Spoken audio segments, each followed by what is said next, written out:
মোহাম্মদ আমিরুল ইসলাম মিলন উকিলকে পুরস্কার নেওয়ার জন্য বিশেষভাবে অনুরোধ করছি।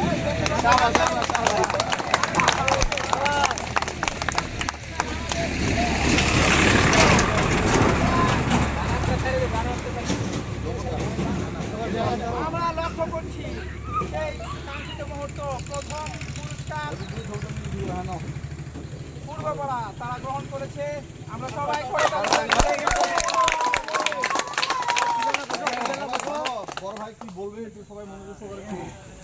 আমি আর কি বলি, আমাদের প্রতিটি শ্রদ্ধেয় বড় ভাই সবার উদ্দেশ্যে কিছু বলবে, তারপরে আমাদের ফটো সেশনের পালা। আমরা কেউ যাব না, আমরা ফটো সেশনে অংশগ্রহণ করবো ইনশাআল্লাহ।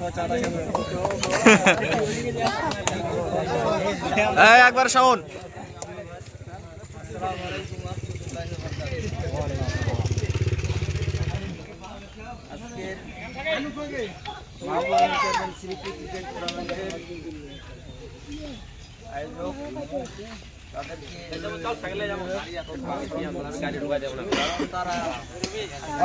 আপনি বলবেন চালাচ্ছেন এরকম একটি মুহূর্তে সুন্দর একটি টুর্নামেন্টের আয়োজন করেছেন।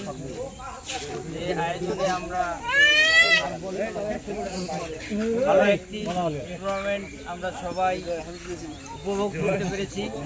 তার জন্য তাদেরকে আমরা করতালির মাধ্যমে আবার তাদেরকে একটা শুভেচ্ছা জানাই।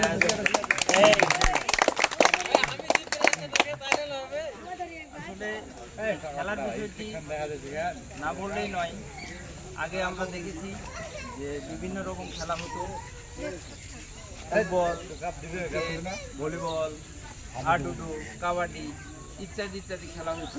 কিন্তু এই খেলাগুলো আমাদের সমাজে এই মোবাইল আসক্ত হওয়ার কারণে আজকে আমাদের সমাজ থেকে হারিয়ে গেছে। আমরা চাবো যে এই স্মৃতি, এই যে মাহবুব আলম চেয়ারম্যান স্মৃতি ক্রিকেট টুর্নামেন্টের মতোই আমরা প্রতি মাসে বা 2 মাস বা 3 মাস পর, ঠিক আছে, একটা আমরা মোটামুটিভাবে একটা ইয়া করে, একটা প্ল্যানিং করে আমরা এরকম একটা পর একটা টুর্নামেন্ট, কাবাডি, ভলিবল, ঠিক আছে, উদ্যোগ হবে যে আমরা এটা করতে পারবো। আসলে এই খেলাটা বড় কথা নয়, এই যে আমরা খেলছি এটা একটা আনন্দ, ঠিক আছে, এটা শরীরচর্চা হবে।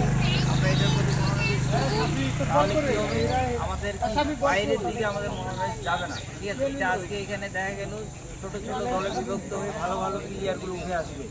তাহলে কি হবে, আমরা আজকে এই গ্রামের মধ্যে ভাগ, পশ্চিম পাড়া, পূর্ব পাড়া, উত্তর পাড়া, এই যে ভাগ করে খেলছি, এরপরে আমরা আবার এরা যৌথভাবে হয়ে আবার দেখা গেল উত্তর পাড়ার সাথে আমরা এটা টুর্নামেন্ট করতে পারি।